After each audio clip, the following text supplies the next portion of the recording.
If you're new to our channel, don't forget to hit the subscribe button.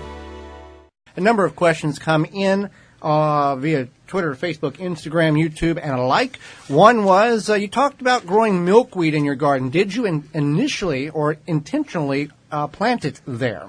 So, no, that milkweed was there. It naturally came up. Right. Yep, it was just... Now, you can purchase milkweed plants or seeds. Seeds. Sometimes they just give them away. Right. Make sure it is relates to the environment or the location that you're at, because there's different milkweed varieties for different areas of the country. So if you're going to do that, get the right one for your area. Is fertilizer still good? I found a bag in the garage, unopened. It's been several years. Can I still use it? You can. It obviously depends on what it is, but if you get if it's granular, yeah, if it's granular, it's and fine. It's not clumped together, not humidity and moisture hasn't gotten to it. If it's dry and flaky and perfectly fine. Now, if it is clumpy, you can break it up and use it, but the mineral content does not change. No. There's not a chemical thing that happens in that. In your recent video, growing a garden in a bucket. Do I need a food grade bucket, or can I just use a regular clean 5-gallon bucket from the local hardware store? You can use a clean 5-gallon bucket from the local hardware store. I know that they have deals sometimes, and yeah, as long as it's not been used for if it's just one of the ones, the brand new ones, you can definitely use those. What varieties of potatoes do you grow, and how much can you expect on getting off of one plant? Well, we grow Yukon Golds, and I think we grow a purple variety this year that, based on, the big good gardeners, and the really ones you see on YouTube, they can get 5 to sometimes 10 pounds on return of 1 pound of potatoes. We average between 2 to 3, sometimes 4 pounds of potatoes per pound, and that's how you gauge it, pounds in versus pounds out. So that's what we look at, and we continue. I think the best thing to do is that we grow different varieties, but definitely do your research, see what kind of variety you might want to grow and what you're using, and build the fertility of the soil. Robert asks, can you test for juglong if you are using it in a potting mix? I was able to find there is no test that is for juglong, but I found many times you can find that the soil under a walnut tree is quite alkaline, which adversely affects plant growth. Now, juglong is the toxicity in which black walnut trees emit in their root system to prohibit other vegetation or many forms of vegetation to grow from growing around that tree, kind of as an insurance policy to make the tree stronger so it's not having many competitiveness plants or other trees to grow next to it. The toxicity affects mature black walnut trees and can extend 50 to 80 feet from the trunk of the tree, with great toxicity occurring within a drip line, which is several feet away from the actual trunk of the tree. In this area, plants, the juglong may wilt or die, may cause the plants to wilt or die. Some plants tolerate it and will grow normally. Vegetables such as tomatoes, peppers, eggplants, potatoes, and ornamentals such as lilacs and rhododendrons are particularly sensitive to the juglong, that toxicity that's in the soil that the tree releases. Again, if you have small black walnut trees and you don't want them in your area, you want to remove them before this occurs.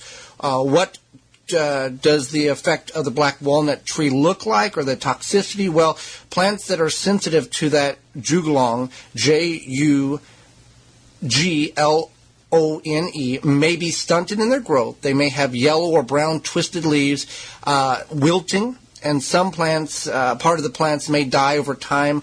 Often the tissue of the plant can have some water uptake issues and affect the discoloration. Symptoms may also may occur rapidly, even within a few days after the plant's been planted there, based on the sensitivity of the species that you're transplanting in that tree, that root zone area.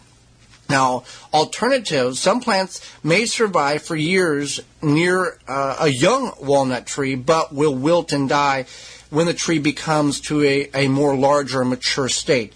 The black walnut is toxic can be confused with wilt-causing bacteria and fungal pathogens. So keep that in mind. If you're in an area where there is no trees, that doesn't mean that toxicity is gone. It can last for some time. There's no cure for the plants affected by the toxin. Removing the walnut tree may not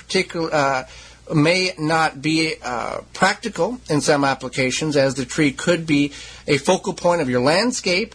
In addition, even walnut trees that have been removed, the Julong, will not immediately be eliminated from the soil, because it's next to impossible to remove all the roots of that tree from the soil, and the remaining pieces may continue to extract the toxicity for several years as they decay. So you want to keep that in mind. Just because you've got a walnut tree that you removed in an area because it was dying, or you just didn't want it, or you're trying to put a garden in, that toxicity is still active in them roots. So many people will choose to go to a straw bale garden type of method, or a raised bed situation.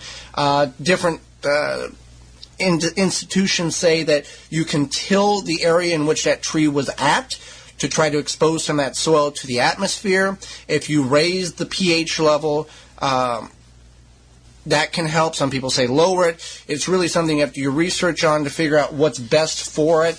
Again, it's not going to be okay, remove the tree last weekend, we're going to do X, Y, and Z this weekend, and we can plant right away. That's not the scenario there. We've talked about the black walnut leaves last week in the question and answer portion of the program. This is just another issue with the black walnuts. They produce great nuts for consumption, but they do emit that toxicity, that juglong, that's in the soil. So 50 to 80 feet from the trunk of the tree on these mature trees. So if you have an immature tree, you want to go ahead and remove that as soon as possible if you don't want it in your area. Thank you for checking out the Wisconsin Vegetable Gardener radio show. For more, go to the WisconsinVegetableGardener.com for full-length in-studio video and podcast replay of Season 1. Season 2 underway and added weekly. Tweet us at TWVG Show or hashtag TWVG to be part of the program.